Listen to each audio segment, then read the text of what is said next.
You ask Tiger to solve. This deals with linear equations with one unknown. The final result is x equals 3. Let's solve it step by step. Simplify the expression.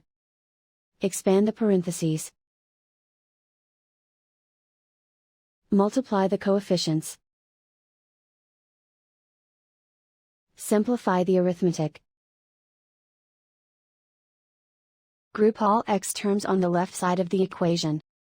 Add 8x to both sides. Group like terms. Simplify the arithmetic. Group like terms.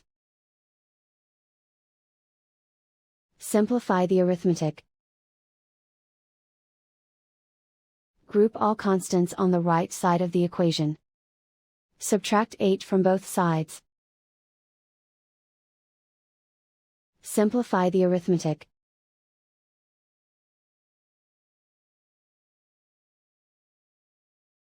Isolate the x. Divide both sides by -16.